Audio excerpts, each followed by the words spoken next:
अपनी सरकार के 9 साल पूरे होने पर राजस्थान पहुंचे प्रधानमंत्री नरेंद्र मोदी ने रेगिस्तान में चुनावी बिगुल बजा दिया। अजमेर की रैली से पहले पुष्कर में सृष्टि के रचयिता ब्रह्मा के दर पर पूजा अर्चना की। पूजा के बाद अजमेर की रैली में पीएम ने उन सभी सवालों का जवाब दे दिया जो पिछले दिनों से सियासी बवंडर बनकर दिल्ली से राजस्थान तक मंडरा रहे हैं। भारत की ये उपलब्धियां, भारत के लोगों की ये कामयाबी कुछ लोगों को पच नहीं रही है। 3 दिन पहले आपने ये देखा है, भारत को नया संसद भवन मिला है।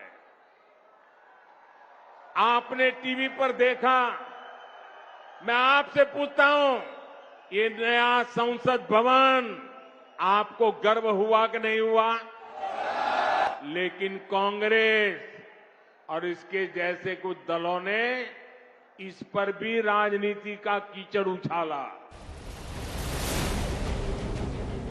राजस्थान चुनाव की सियासी तैयारी के बीच अमेरिका पहुंचे राहुल गांधी ने एक बार फिर पीएम मोदी पर निशाना साधा। व्यंग और कटाक्ष के जरिए राहुल ने गहरा वार किया। I think if you sat Modi ji down next to God, Modi ji would start explaining to God how the universe works. Right? Yes, and God would get confused that what have I created? So these are funny things. San Francisco में राहुल ने आरोप लगाया तो उसके जवाब में 12,341 kilometre दूर दिल्ली में केंद्रीय मंत्री अनुराग ठाकुर ने चुन कर जवाब दिया। राहुल गांधी जी की हर विदेश यात्रा भारत का अपमान करने में कहीं पीछे नहीं रहती और इस बार की प्रायोजित ये विदेश यात्रा भी उसी दिशा में है जहां वो अपमान तो प्रधानमंत्री मोदी जी का करना चाहते हैं, लेकिन अंत में देश का अपमान करने से नहीं हटते। पूर्व में भी आप देखें, वो भारत को एक राष्ट्र ही नहीं मानते। जब जब भारत की धाक और मोदी जी की धमक पूरी दुनिया में बढ़ती है तो इस घमंडी घराने के घोचू घरौंदे की सनक बढ़ जाती है। आज कैसे ये एक्सेप्ट नहीं कर पा रहे हैं, स्वीकार नहीं कर पा रहे हैं कि दुनिया क्यों कह रही है कि मोदी जी ने ये साबित कर दिया कि डेमोक्रेसी कैसे डिलीवर कर सकती है। आज दुनिया ये क्यों कह रही है कि दुनिया की मोदी इज बॉस। तो इनको तो लगता है कि जो डायनेस्टी है वही डेमोक्रेसी है। अमेरिका में बीजेपी और मोदी सरकार पर हमले के चक्कर में राहुल से बड़ी गलती हो गई, या यूं कहें कि मोदी पर हमला करने के चक्कर में राहुल ने अपने ही पैरों पर कुल्हाड़ी मार डाली।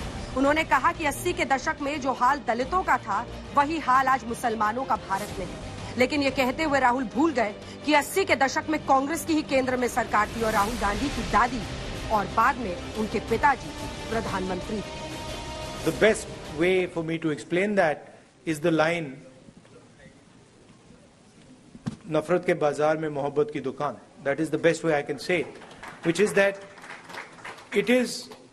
it is felt most strongly by the Muslim community, okay, because it is done most directly to them. मुस्लिमों का मुद्दा राहुल ने विदेश की धरती पर उठाया तो देश में ओवैसी ने लपक लिया। 1980 में राहुल गांधी नहीं जानते कि यूपी में सरकार उनकी थी तो हाशिमपुरा हुआ, मलियाना हुआ।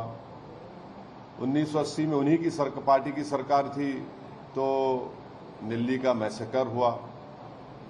यूपी में उन्हीं की सरकार थी तो मुरादाबाद की ईदगाह में 400 से ज्यादा मुसलमानों को पुलिस फायरिंग में मार दिया गया।